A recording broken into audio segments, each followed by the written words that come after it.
Yo, this is Real Talk E. Welcome to the Locker Room. Talk nothing but basketball. Now, I'm pretty sure everybody's aware by now. The game just ended. And the Nuggets are up 3-1 against the Miami Heat in the NBA Finals. The Nuggets' first NBA Finals ever. They have a 3-1 convincing lead in this series, and they played very, very well. They look like the better team. They look like the more dominant team, and it looks like this might be a gentleman's sweep. Now let's go ahead and talk about the first quarter. First quarter, ladies and gentlemen, we had the both teams actually. I was gonna say the Heat, but both teams' offense was terrible. They couldn't get a shot to fall. I mean, they were looking like it was Brick City on both sides. They were looking like they were collabing on building the biggest house in the world. I mean, they were looking like they were trying to build the next big castle or something. Like they were bricking everything. Like everything was coming off the rim. Nothing was going in for either team. It was terrible. It was very, very depressing. Nuggets put up 20 points. Heat put up 21. Jokic even twisted his ankle. He hurt his ankle. I don't remember exactly how he did it, but he hurt his ankle. And we thought, damn, this might be over. At least I did. I thought it might be over. And can we talk about like why do the Miami Heat always gotta have somebody in the opposing team twist their ankle, land on their ankle, hurt their ankle in any type of way, shape, or form? Against the Bucks, Giannis didn't hurt his ankle, but he fell on his back. Against the Knicks, everybody hurt their ankle. Just Julius Randle, R.J. Barrett, Emmanuel Quickly, Jalen Brunson. They all just hurt their ankles in that series. Against the Celtics, Jason Tatum, Game 7, hurt his ankle in the beginning of the game, like first play. They lose that series. In my opinion, they would have been the first team to do a 3-0 comeback. Now, during this series, in Game 4, Nikola Jokic hurts his ankle. Now, thank God, by the grace of the Lord, he was able to return and play at a high level. Second quarter comes, and the Nuggets and the Heat, but mostly the Nuggets, get rolling. It was a lot of back and forth. It was a lot of, just great offense. And I kind of knew this was going to happen because I believe it was 2 seconds left in the first quarter, and the Heat had a play that they were supposed to run, and they get it to Jimmy Butler. He knocks down the shot, and basically it was a 1-point lead for the Heat. But the most important part about this was that the Heat had momentum. So I was expecting the Heat to come out in the second quarter and perform, but I was not expecting the Nuggets to come out and perform. And they came out, they showed out, and they performed. I mean, the Nuggets put up 35 points. The Heat put up 30. And the biggest part of this game, especially this half, was Aaron Gordon and Michael Porter Jr. They were cutting, moving without the ball. They were finding ways to score and help Jokic and Jamal Murray out because the Nuggets were struggling to score. They were being held by the Heat. I mean, the Heat were trying to have anybody but Jokic and Jamal Murray. Anybody but those two. And Jokic was still killing them. Now we get to the third quarter. Now this is where everything changes. I believe we end the first half, and it's the Nuggets up by 4, I believe it was. We come into the third quarter, and now is either the Heat gonna perform or the Nuggets gonna perform. Because if you guys are aware, and if you guys have been watching NBA for the last couple of years, every winning team always wins the third quarter. I don't mean by 1 point, by 2. No, they usually win the third quarter by 5 or more points. and the Nuggets won it by like 8. And the biggest part of this was, again, Aaron Gordon, Michael Porter Jr.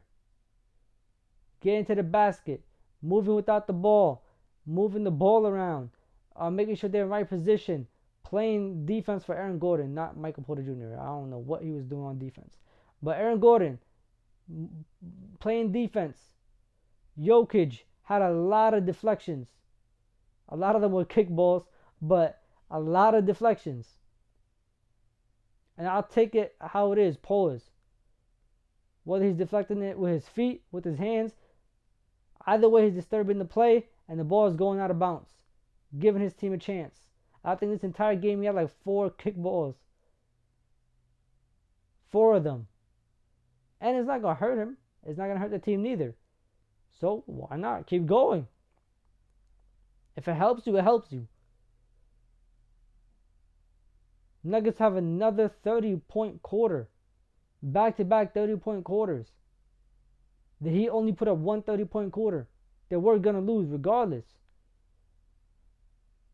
And to be honest with you, this game didn't have any type of physicality or aggression. It didn't have that energy.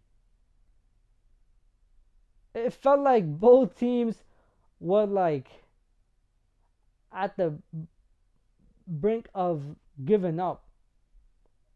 But the Nuggets just had a little bit more. Like this game felt like both teams were tired and exhausted. That's until the fourth quarter. Now, fourth quarter was a movie. To start off the fourth quarter,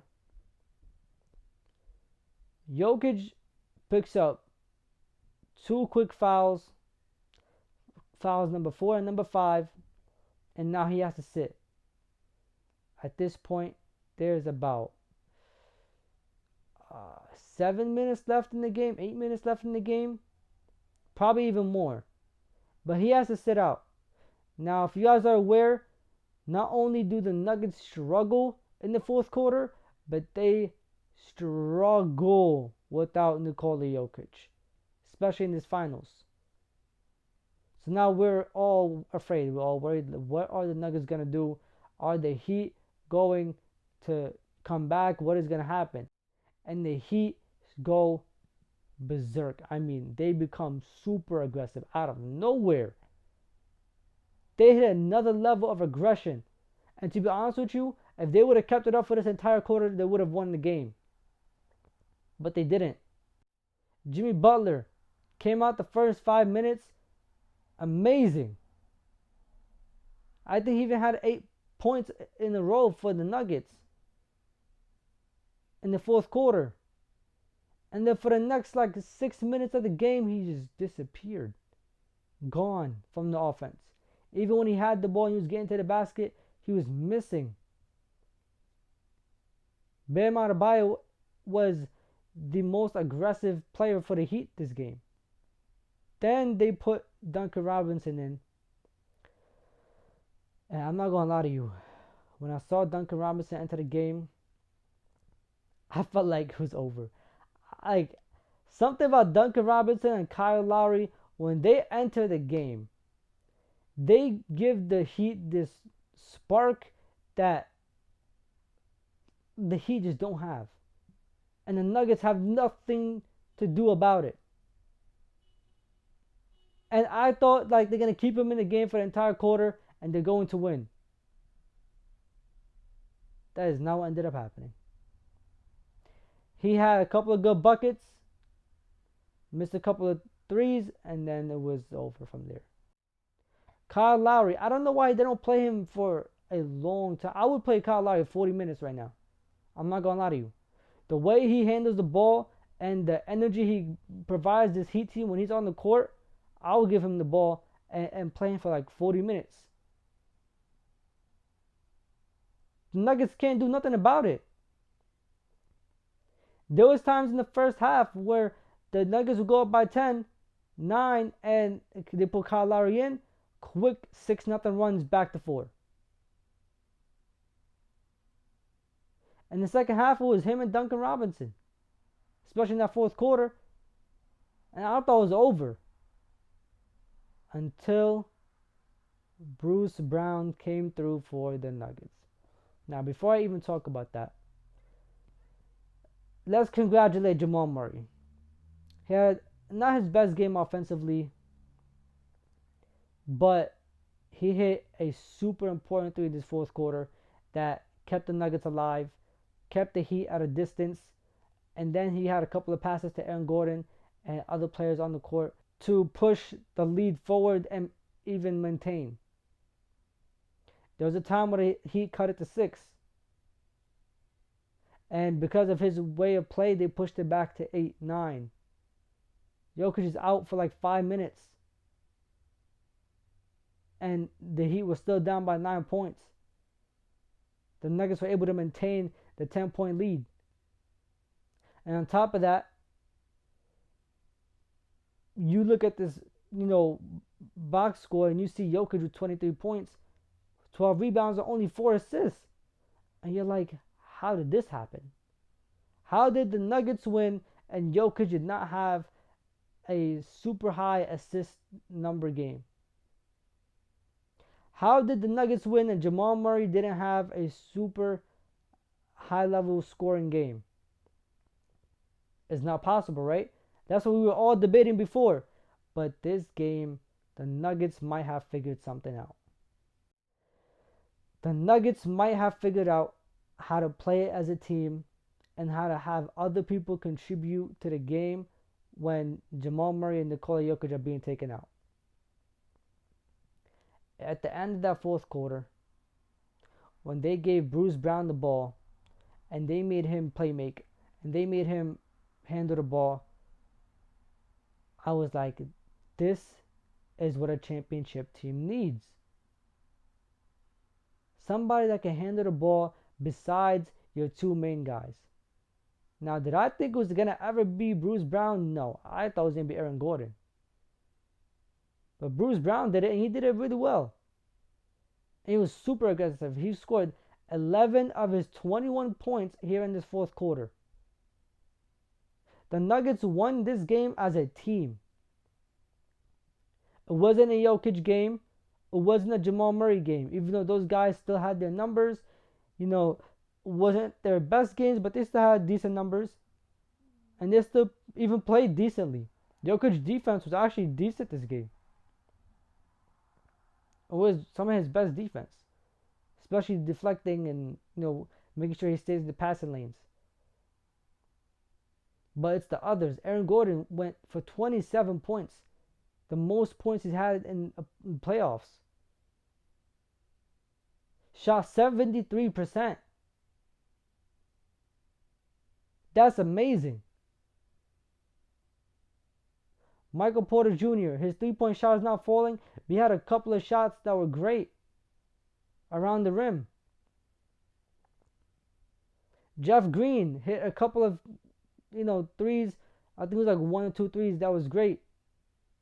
Kept the Nuggets, at a distance and kept the Heat at bay. KCP with the dagger with 1 minute and 50 seconds left, I believe it was. Might have been like 2 minutes. I don't remember exactly, but he hit a 3 and I was like, that's the dagger right there. But then I also told myself, don't get too ahead of yourself. It's like a 13-point game or something like that, 15, 17-point game. But there is 1 minute and 40 seconds left, 1 minute 50 seconds left. We've seen miracles happen in this league. But nope, that ended up being the dagger for real. You felt it. You felt it as the dagger. Pause. Everybody for the Nuggets came out and performed. They did this as a team, and the Heat is not playing aggressive enough. Like, can someone please explain to me, is Jimmy Butler injured?